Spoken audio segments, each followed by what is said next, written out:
I'm pleased to introduce my colleague and the director of one of our sister California Alzheimer's Disease Centers, the UC Davis Alzheimer's Disease Center, East Bay, San Francisco, located in Oakland, California. Dr. David Johnson is an expert diagnostician, care consultation, and therapist who has worked for 20 years helping older patients and their families cope with the stress that Alzheimer's disease and dementia causes. His career objective is to understand health disparities among low-resourced aging families. This led him to the creation of the Good Life Path program that promotes healthy development and personal growth of Black and Latin Americans through shared online positive experiences that celebrate health, well-being, and personal growth. Dr. Johnson will be sharing with us today his experience in reaching diverse communities, brain health through the Good Life program.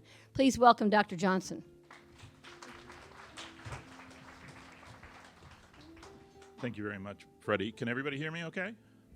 It's very important. No, I want to thank Ruth personally, too. How many people, I like to ask some questions and get a little bit of interaction. How many people have heard the saying, sitting is the new smoking? Yeah. And how many people sit more than 4 hours a day? Yeah. And how many people sit 8 hours a day? Yeah, we're becoming aware that we got to get up and move and do those things.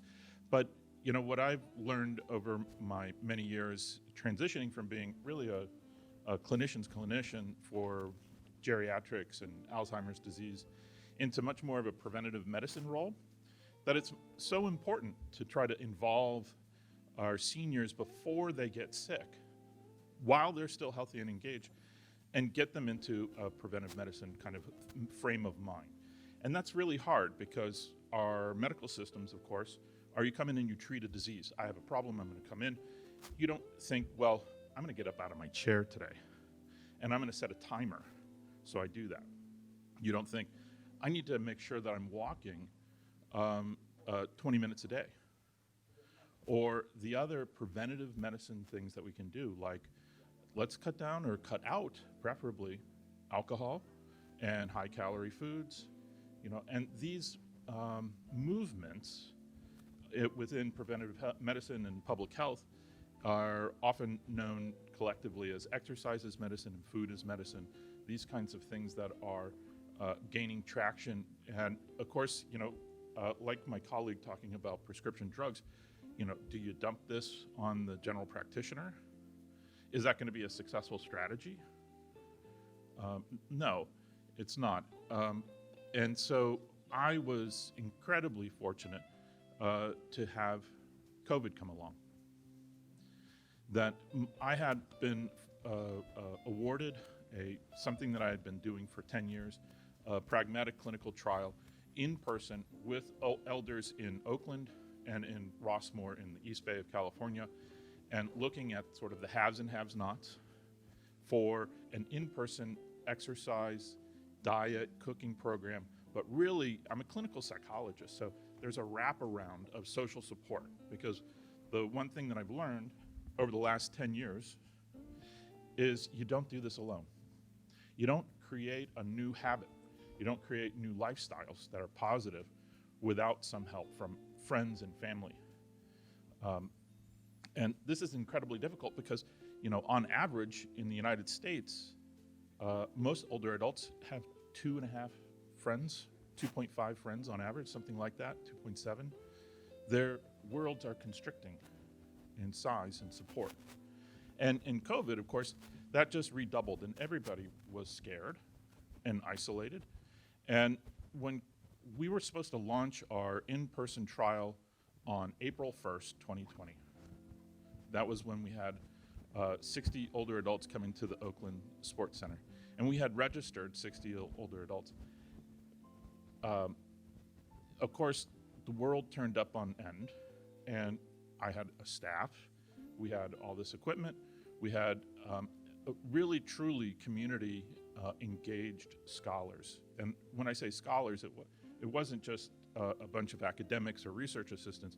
These were people from the community who had been hired as health coaches, who were starting to become geriatricians, gerontologists as well, because they had never worked with older adults. They had never even thought about aging as an issue. And my team's passion really turned everything on end from an in-person program to a digital virtual program. And let me tell you, there were a lot of barriers. I think Freddie can attest to it, and the team here, as we expanded, trying to get older adults to use technology, trying to get older adults to think in the mind frame, or the frame of mind, excuse me, about exercise. But I think we've done it, and it's a testimony to my executive director, Shanette Merrick, and all the great folks who participated. The health coaches are immensely caring, loving, and engaging people. And for several years now, 3 years, that we did everything virtually. Now, with the help of Dr. Sigalgin and the staff here, Paulina and Ruth, and we're starting to do these hybrid classes. And I was wondering, can you just cue up the La Buena Vida? The video. Oh, okay, so I'll keep talking for a moment. You don't see the light, okay, the little blue line going across. What we did was we have now a studio in Oakland, and the Department of Parks and Rec is who we were partnering with in the city, and have these fantastic health coaches from Parks and Rec. And Parks and Rec has largely been focused on youth services, and now they've expanded to embrace older adults because the population is aging. Does anyone know where's the fastest growing older adult populations in the United States? It's Latinos and Blacks proportionately. That these underserved communities are going to quickly have the most burden. The caregiving burden that you see in the developed world, in Europe, Japan, Italy, I guess Italy's part of Europe, so they tell me, or the United States, upper middle class and middle class, though that's going to change, that's going to shift, because while we have baby boomers, they have that developing world and the boom of children who are now growing old, about 10 years behind the baby boomers.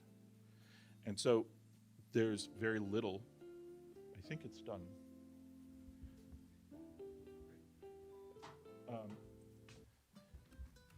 There's very little for underserved communities as far as gerontological support services. Matter of fact, there's such an ageist stereotype.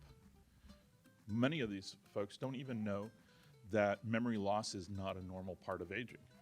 So there's a lot of work to be done. Just health education, awareness, the links between diabetes and Alzheimer's disease, kidney disease. These are incredibly important for our underserved communities to know about. Okay, great. Are we able to just play it? Let's go. Here we go. This is live in class.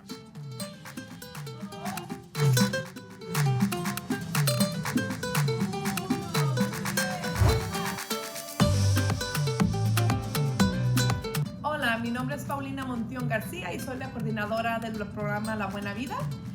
Les quiero compartir que los participantes que han participado en este programa me han dicho varias cosas. Uno, que se han estado sintiendo mejor físicamente.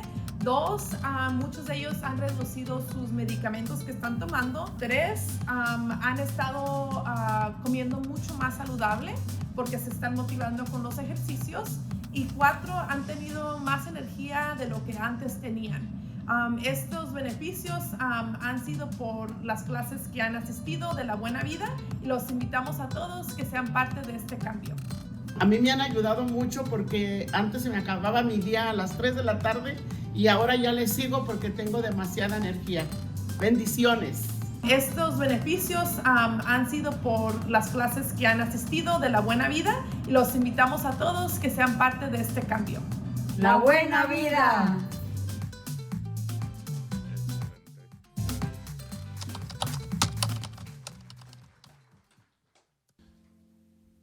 We have created what I like to think of as a culturally competent intervention, preventive medicine intervention. We have 2 sets of studios here in LA and in Oakland.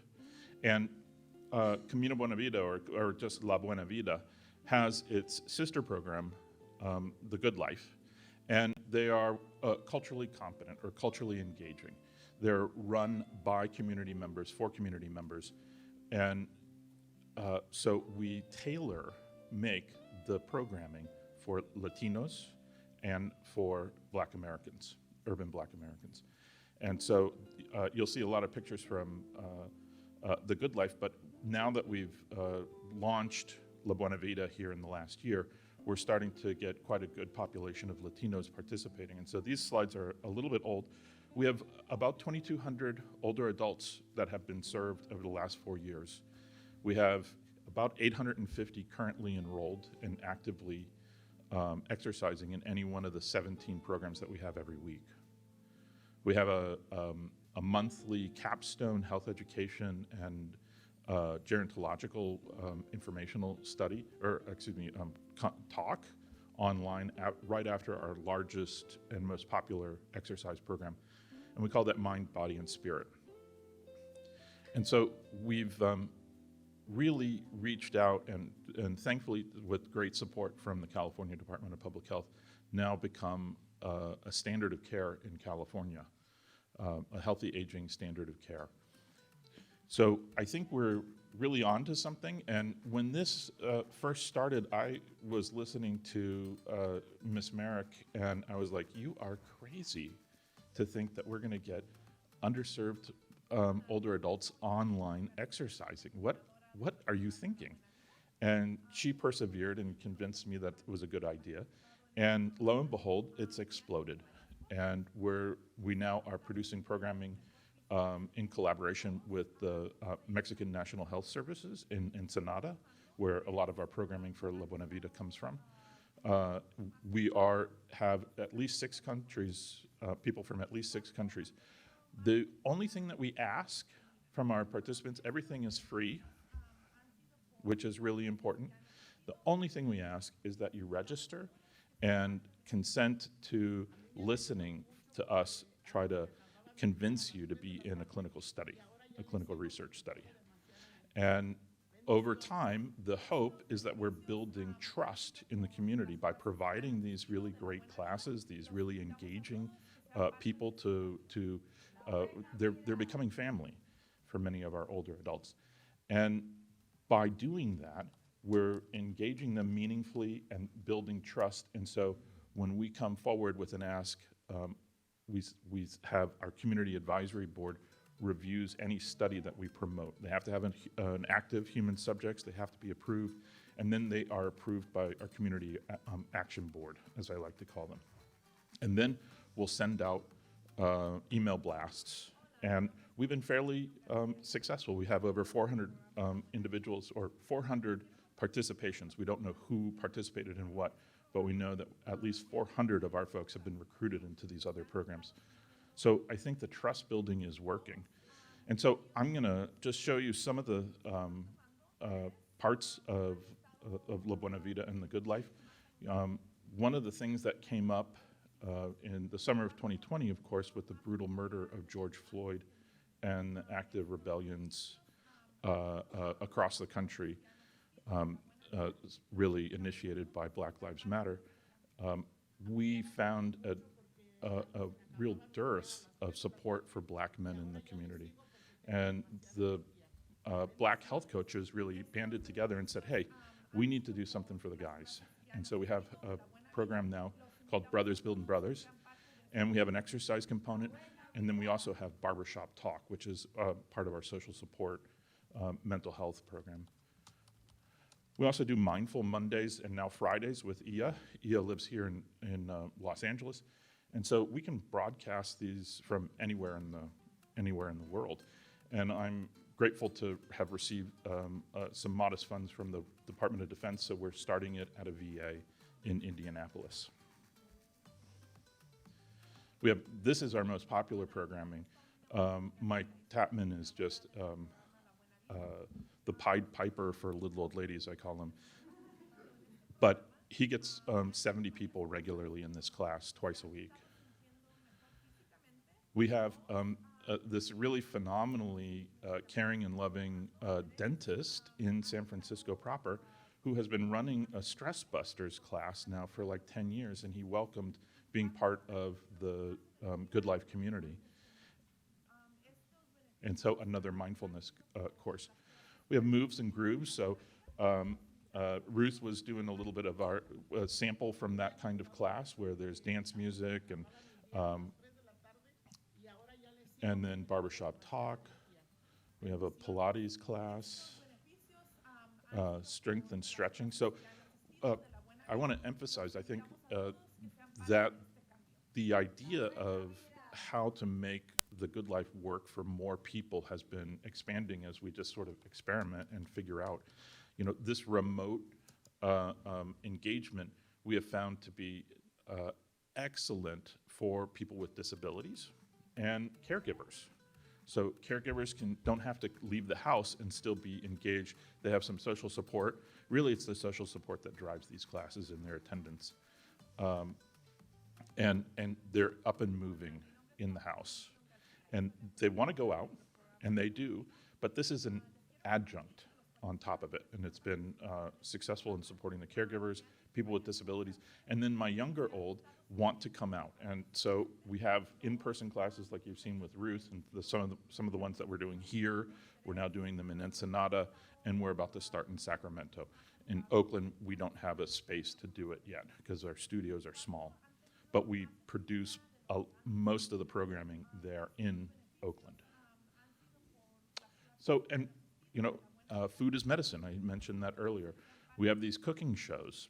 The same woman who wanted to start this program is also our lead chef, but we also now have this fantastic chef with funding from the Mexico National Health Service who is preparing full-on wrap yourself in the Mexican flag cuisine from all the different states. And so her program is got a cookbook, and it is about sugar replacement, and it's part of a curriculum to combat diabetes and the growth of obesity in Mexico. So it's taken off. It's really just been a conduit in which lots of people can put their content in and reach a broad audience. And we're now at a place where I'm confident enough that the technology works, the health coaches are trained, we're really producing some fantastic programming, and now it's time to get the word out and have it become certainly a statewide program, as it is. And thanks to the Department of Public Health again, my sugar daddy, I guess. I've learned a lot of new slang doing this.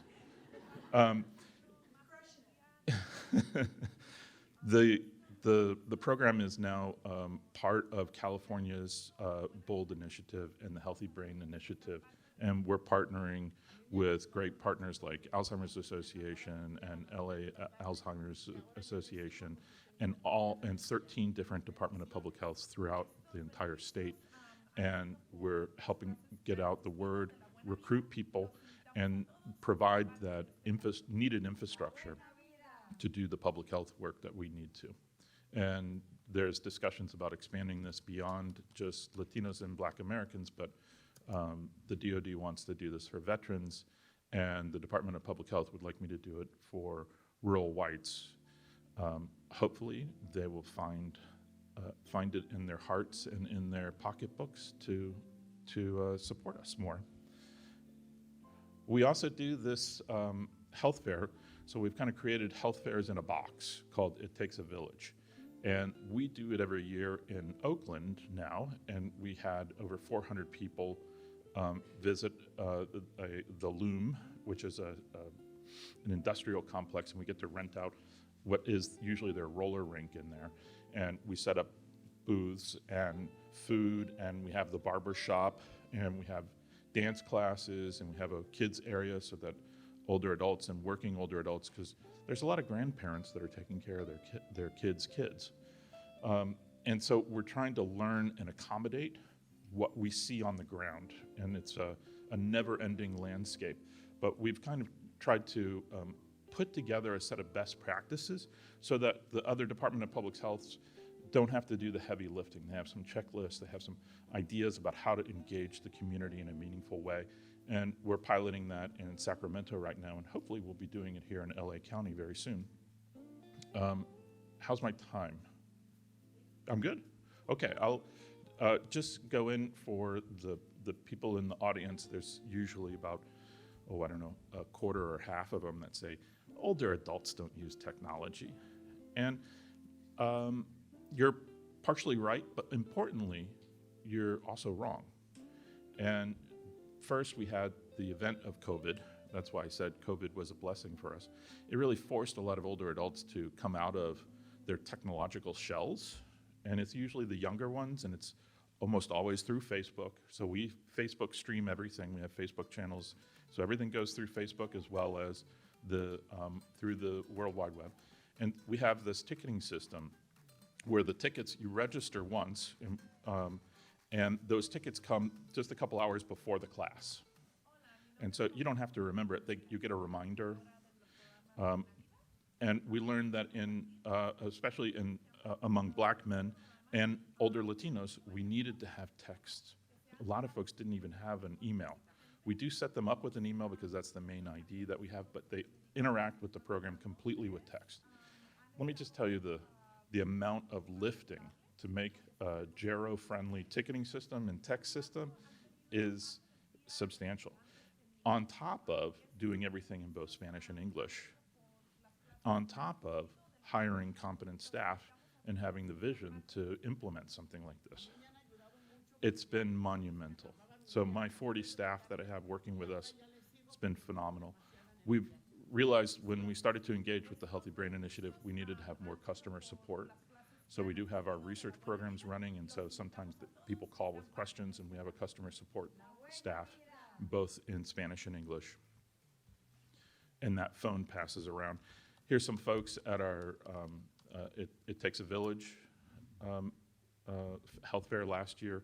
This picture is also from there, but we're present in the community, helping people in person-to-person enrollment, getting them in these hybrid classes so they may meet in person one time a week, and then they have virtual options through the other times of the week. So it's kind of a first one's free, that we get people in the door, they get a sense of family and connection, and then they can do it online or they can come in. We also have a phenomenal part of Food is Medicine, this Let's Get Cooking program. Within Oakland, we've partnered with the Oakland, actually it's Alameda County Food Bank, and we have now a centralized delivery system where there's a box for every elder who signed up, and they can get their ingredients. And we've been doing this throughout COVID because a lot of our oldest wouldn't leave the house, and this was a necessity, and it's just sort of blossomed, and now we have about 400 older adults that come to the Oakland Sports Center, pick up a box for the week. It has their food in pre-measured bags for the cooking program that week, but it's also got extra groceries for them for the week. So I should acknowledge the fantastic people who have helped make this possible. Again, I probably haven't said it, but I'm with UC Davis Health and the California Department of Public Health and the City of Oakland Aging and Adult Services and Department of Parks and Rec, and of course, Rancho Los Amigos. So stay connected.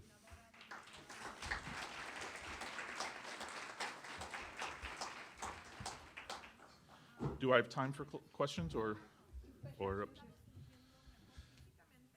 Yes, ma'am. We have a microphone coming.